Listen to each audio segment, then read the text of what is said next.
2 Samuel 16. When David had gone a little beyond the summit, Ziba, Mephibosheth's servant, was right there to meet him. He had a pair of saddle donkeys loaded with 200 loaves of bread, 100 custards of raisins, 100 bunches of summer fruit, and a clay jar of wine. The king said to Ziba, "Why do you have these?" Ziba answered, "The donkeys are for the king's household to ride. The bread and summer fruit are for the young men to eat, and the wine is for those to drink who become exhausted in the wilderness." "Where is your master's grandson?" the king asked. "Why, he is staying in Jerusalem." Ziba replied to the king, "For he said, 'Today the house of Israel will restore my grandfather's kingdom to me.'" The king said to Ziba, "All that belonged to Mephibosheth is now yours." "I bow before you," Ziba said. "May I find favor with you, my lord and the king."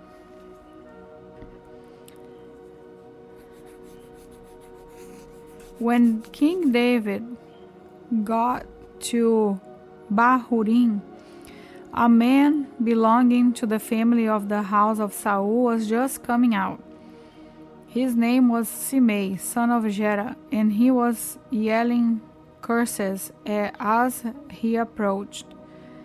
He threw stones at David and at all the royal servants, the people and the warriors on David's right and left. Shimei said as he cursed, get out, you man of bloodshed, you wicked man. The Lord has paid you back for all the blood of the house of Saul, in whose place you became king. And the Lord has handed the kingdom over to your son Absalom. Look, you are in trouble because you are a man of bloodshed." Then Abisai, son of Zeruiah, said to the king, "Why should this dead dog curse my lord the king? Let me go over and remove his head." The king replied, "Sons of Zeruiah, do we agree on anything? He curses me this way because the Lord told him, curse David. Therefore, who can say, why did you do that?" Then David said to Abisai and all his servants, Look, my own son, my own flesh and blood, intends to take my life. How much more now this Benjamite? Leave him alone and let him curse me. The Lord has told him to. Perhaps the Lord will see my affliction and restore goodness to me instead of Shimei's curse today. So David and his men proceeded along the road as Shimei was going along the ridge of the hill opposite him. As Shimei went, he cursed David, threw stones at him, and kicked up dust. Finally, the king and all the people with him arrived exhausted, so they rested there. Now Absalom and all the Israelites came to Jerusalem. Ahithophel was also with him. When David's friend Hushai the Archite came to Absalom, Hushai said to Absalom, Long live the king, long live the king. Is this your loyalty to your friend? Absalom asked Hushai, Why didn't you go with your friend? Not at all, Hushai answered Absalom. I am on the side of the one that the Lord his people and all the men of Israel have chosen. I will stay with him. Furthermore, whom will I serve if not his son?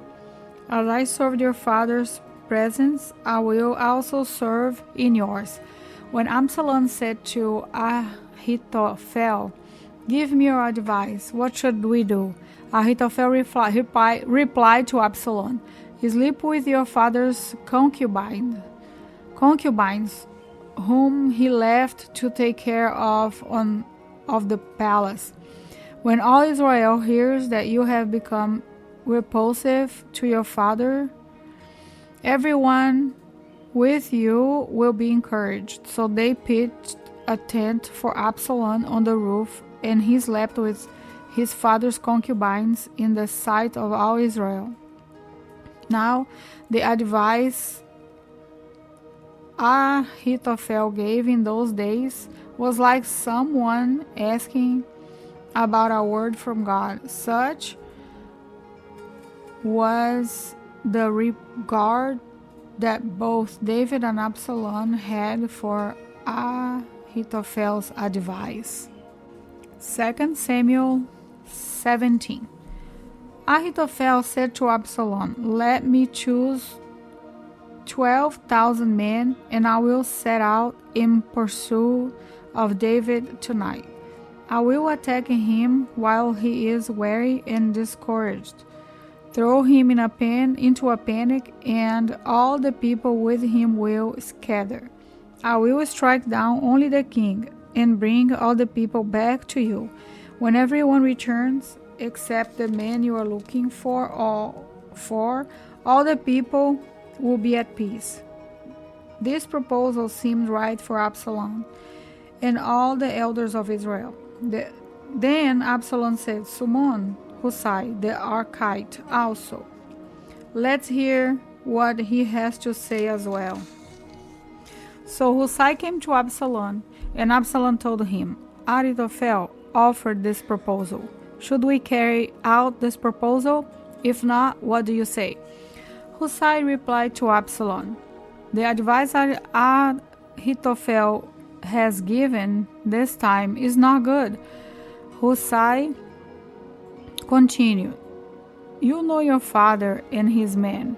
They are warriors and are desperate like a wild bear robbed of her cubs. Your father is an experienced soldier who won't spend the night with the people. He is probably already hiding in one of the caves or some other place. If some of your troops fall, first someone is sure to hear and say, there has been a slaughter among the people who follow Absalom. Then even a brave man with the head of a lion will lose heart, because all Israel knows that your father and the valiant men with him are warriors. Instead, I advise that all Israel from Dan to Beersheba, as numerous as the sand of the sea, be gathered to you, and that you personally go into battle.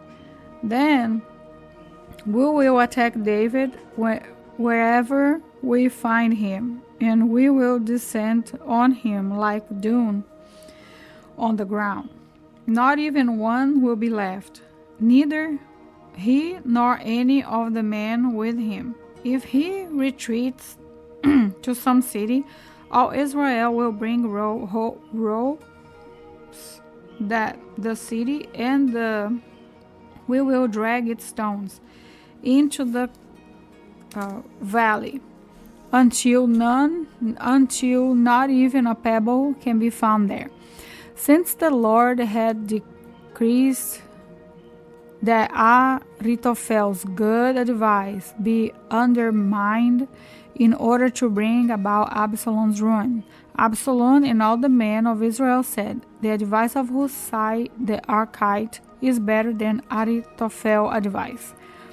Hushai then told the priests Zadok and Abiathar, this is what Ahithophel advised Absalom and the elders of Israel, and this is what I advised. Now send someone quickly and tell David, don't spend the night at the wilderness fort, but be sure to cross over the Jordan or the king and all the people with him will be devoured. Jonathan and Ahimaaz were staying at En-Rogel, where a servant girl would come and pass along information to them. Then they in turn would go and inform King David, because they dared not to seen entering the city. However, a young man did see them and informed Absalom. So the two left quickly and came to the house of a man in Bahurim. He had as well in his courtyard, and they climbed down into it. When his wife took the cover, placed it over the mouth of the well, and scattered grain on it, so nobody would know anything. Absalom's servants came to the woman at the house and asked, "Where is Ahimaaz and Jonathan?" They passed by towards the water. The woman replied to them, The men searched, but did not find them. So they returned to Jerusalem. After they had gone, Ahimaaz and Jonathan climbed out of the well and went in to inform King David. They told him, "Get up and immediately ford the river, for Ahithophel has given this advice against you." So David and all the people with him got up and crossed the Jordan. By daybreak, there was no one who had not crossed the Jordan. When Ahithophel realized that his advice had not been followed, he saddled his donkey and set out for his house in his hometown. He set his house in order and hanged himself. So he died and was buried in his father's tomb. David had arrived at Mahanaim, and by the time Absalom crossed the Jordan with all the men of Israel. Now Absalom had appointed Amasa over the army in Joab's place. Amasa was the son of a man named Itra, the Israelite. Itra had married Abigail, daughter of Nasa. Abigail was a sister of Zeruiah, Joab's mother. And Israel and Absalom camped in the land of Gilead. When David came to Mahanaim, Joab, son of Nahash from Rabbah of the Ammonites, Machir, son of Amiel from Lodebar, and Barzillai, the Gileadite from Rogelim, brought beds, basin, and pottery items. They also brought wheat, barley, flour, roasted grain, beans, lentils, honey, curds, sheep, goats, and cheese from the herd of David and the people with him to eat. They had reason. The people must be hungry, exhausted, and thirsty in the wilderness. 2 Samuel chapter 18. David reviewed his troops and appointed commanders of thousands and of hundreds over them. He then sent out the troops, a third under Joab, a third under Joab's brother Abishai, son of Zeruiah, and a third under Ittai of Gath. The king said to the troops, "I must also march out with you." "You must not go," the people pleaded. "If we have to flee, they will not pay any attention to us. Even if half of us die, they will not pay any attention to us, because you are worth 10,000 of us. Therefore it is better if you support us from the city." "I will do whatever you think is best," the king replied to them. So he stood beside the city gate, while all the troops marched out by hundreds and thousands. The king commanded Joab, Abishai, and Ittai, "Treated the young man Absalom gently for my sake." All the people heard the king's orders to all the commanders about Absalom. Then David's forces marched into the yield to engage Israel in battle, which took place in the forest of Ephraim. Israel's army was defeated by David's soldiers, and the slaughter there was vast that day. 20,000 dead. The battle spread over the entire area, and that day the forest claimed more people than the sword. Absalom was riding on his mule when he happened to meet David's soldiers. When the mule went under the tangled branches of a large oak tree, Absalom's head was caught fast in the tree.